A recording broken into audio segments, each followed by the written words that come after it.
Hey everybody, welcome to our first video in our playlist called Fraction Operations Review. This is a video on adding mixed numbers and fractions. We're going to start out with a music video from our friends at Number Rock.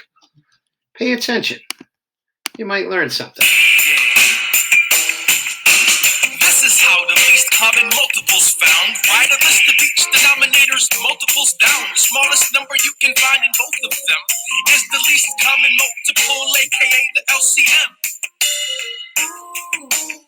The least common multiple can also be called the least common denominator, or LCD. It stays the same.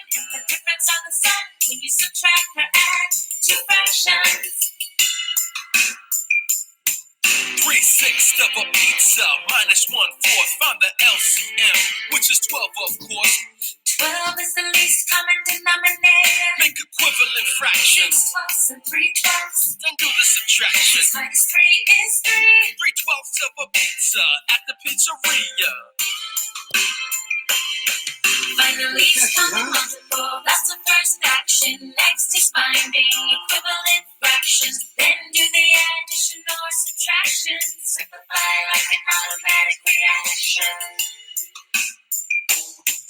2/4 of a pizza plus 1/5. It smells so good, we had to give it a sniff. The LCM was 20. The new denominator, We found equivalence quickly. 20 plus 4, 20. 14/20 of a pizza at the pizzeria. Find the least common multiple, that's the first action. Next is finding equivalent fractions. Then do the addition or subtraction. Simplify like an automatic reaction. 5/6 of a pizza minus 1/3. I knew the LCM was 6. And have you heard? It's also called the least common denominator. I found equivalent 5, fractions. 6, and 2, 6. Then I did the 5 subtraction. minus 2 is 3. 3/6 of a pizza at the pizzeria. Yum, yum, yum. Find the least common multiple, that's the first action. Next is finding equivalent fractions. Then do the addition or subtraction. Simplify like an automatic reaction.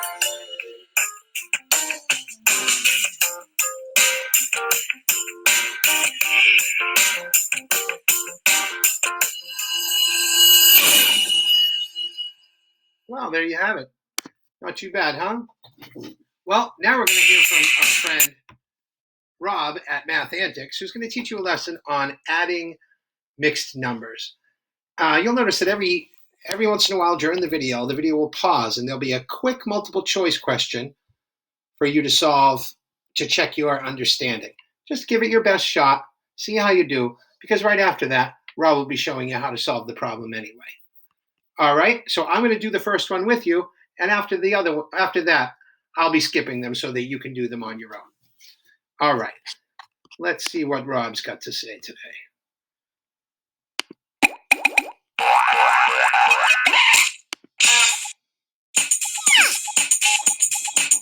Hi, I'm Rob. Welcome to Math Antics. In this lesson, we're going to learn how to add mixed numbers. If you're not quite sure what mixed numbers are, then you should definitely watch our video called Mixed Numbers first. As you remember, a mixed number is a combination or sum of a whole number and a proper fraction. And for this lesson, it's going to be important to remember that even though the plus symbol isn't usually shown between those two parts of a mixed number, they're being added together. 3 1/4 means 3 plus 1/4.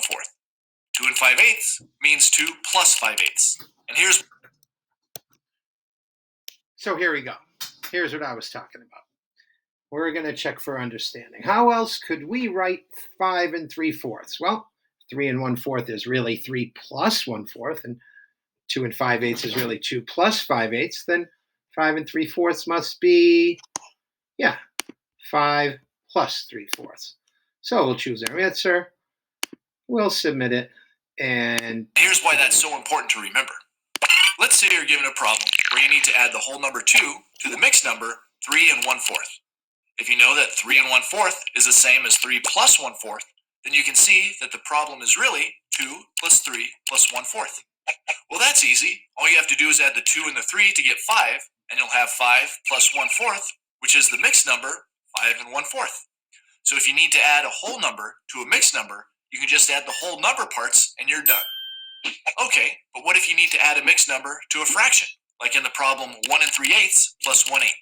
Again, if you remember that 1 3/8 means 1 plus 3/8, then you can see that this problem is really 1 plus 3/8 plus 1/8. That looks pretty easy also. 3/8 and 1/8 are what we call like fractions. They have the same denominator and can be added easily. 3/8 plus 1/8 equals 4/8. So our answer is simply the mixed number 1 4/8. Oh, but you might notice the fraction part can be simplified. 4/8 simplifies to 1/2. So we should write our answer as 1 1/2 instead. It's not mathematically wrong if you don't simplify a fraction, but teachers and tests usually require you to simplify whenever you can. So it's a good habit to get into. Okay, take a second. Which ones of these are like fractions?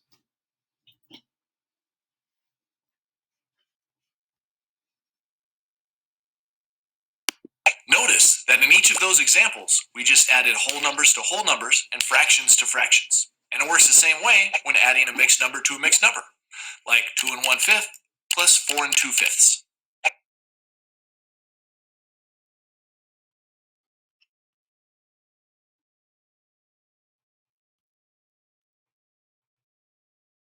Give it a shot.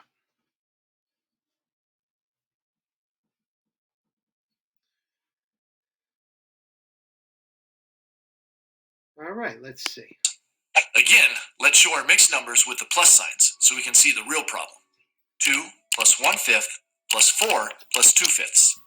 Because all of these parts are being added and addition has the commutative property, it really doesn't matter what order we do the addition in.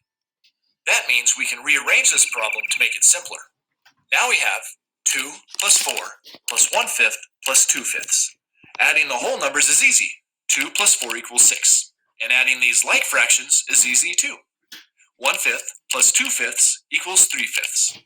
That leaves us with 6 plus 3/5, which is the mixed number 6 3/5.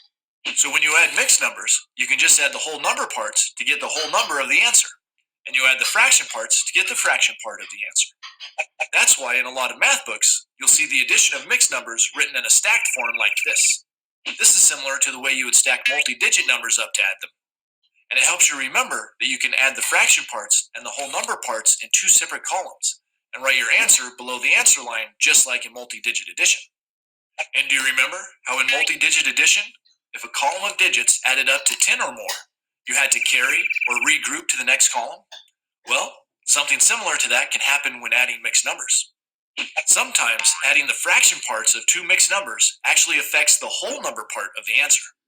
To see what I mean by that, let's say you hosted a massive pizza party for all your friends. Hey man, this is a great party. You got some really cool friends. Hey, thanks. You should hang out with us more often. I think you'd really fit in. And after the party ended, you had 1 3/8 cheese pizzas left over and 1 5/8 pepperoni pizzas left over. What's the total amount of leftover pizza? Well, we just need to add those 2 mixed numbers together. Let's stack them like I just showed you and add them column by column. So, what do you think?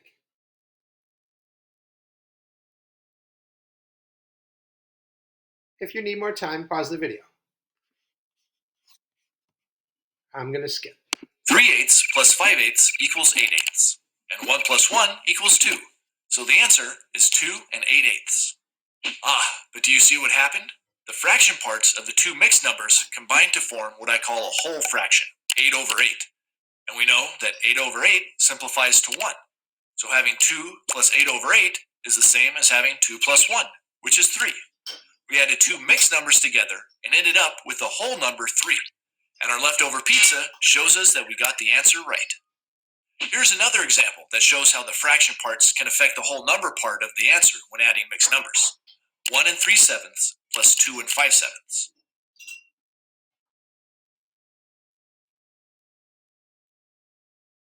All right, give it your best shot. I'm going to skip here. This time we'll use the commutative property to rearrange the addition, and then we add the whole number parts, 1 plus 2 equals 3, and then we'll add the fraction parts, 3/7 plus 5/7 equals 8/7. So the answer we get is 3 8/7. But do you notice something funny about the fraction part of that answer? It's an improper fraction, which means that its value is greater than 1. And it's really bad form to leave an improper fraction in a mixed number like this, because as we saw in the last video, the improper fraction itself can be converted into a mixed number. 8/7 contains a whole fraction that we can simplify out of it. It's the same as 7/7 plus 1/7. And since 7/7 equals 1, that gives us the mixed number 1 1/7. So just like in the last example, we can add that extra 1 to the whole number part of our answer, which gives us 4 1/7. That's a much less confusing answer than 3 8/7, which almost sounds like it's less than 4, but it's actually more than 4. Are you getting it so far? Adding mixed numbers is pretty easy when you realize that you can just add the whole number parts and the fraction parts separately, and then just watch for cases where the fraction parts add up to more than 1. But there are cases where adding mixed numbers can get a little bit tougher. All of the examples we've seen so far had fraction parts that were like fractions. But what if you had to add two mixed numbers with unlike fractions, like this problem, 1 1/2 plus 2 1/4? If we rearrange the problem as usual, we see that the whole numbers are still easy to add. 1 plus 2 equals 3. But the fractions have different denominators. We can't add them until we change them so that the bottom numbers are the same. We cover how to change fractions so that they have the same bottom number, or a common denominator, in other videos that you may want to watch if the steps I'm about to do seem new to you. 4 is a multiple of 2, so 4 is going to be a good choice for a common denominator. To change 1/2 into fourths, we'll multiply it by the whole fraction 2/2. On the top, we have 1 times 2, which is 2, and on the bottom, we have 2 times 2, which is 4, just like we want. So now we have 2/4 plus 1/4, which equals 3/4. That means the answer to this problem is 3 3/4. That wasn't so bad after all. Let's try one more example where we need to change unlike fractions into like fractions in order to add the mixed numbers. 3 2/3 plus 4 3. 3 2/3 plus 4 3/4. Take a minute, find your common denominators, then add the whole number parts to the whole number parts, and the fraction parts to the fraction parts. You can pause if you need to. I'm going to skip here. 4 3/4. After rearranging the parts, we see that we need to add 3 and 4, which is 7. And we also need to add 2/3 and 3/4. Since these are unlike fractions, we need to change them. 3 and 4 are not multiples of each other, so it looks like using the easiest common denominator will be our best option here. 3 times 4 equals 12, so that will be our new denominator. To convert 2/3, we multiply it by 4/4, which gives us the new equivalent fraction, 8/12. And to convert 3/4, we need to multiply it by 3/3, which gives us the new equivalent fraction, 9/12. Now that we have like fractions, we can add them easily. 8/12 plus 9/12 equals 17/12.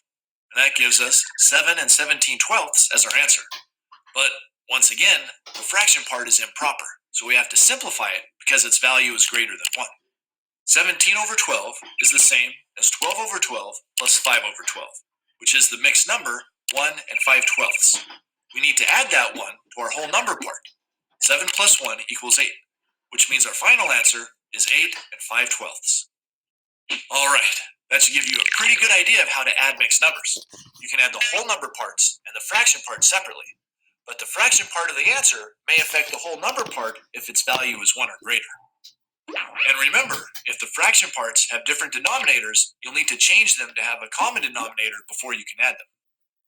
With complicated arithmetic like this, it's important to practice what you've learned so it'll really make sense. So be sure to try some exercise problems on your own. As always, thanks for watching Mathematics, and I'll see you next time. Well, thanks, Rob, and everybody, great job. Thanks for watching, and now it's time for you to check out your exit quiz problems for today. See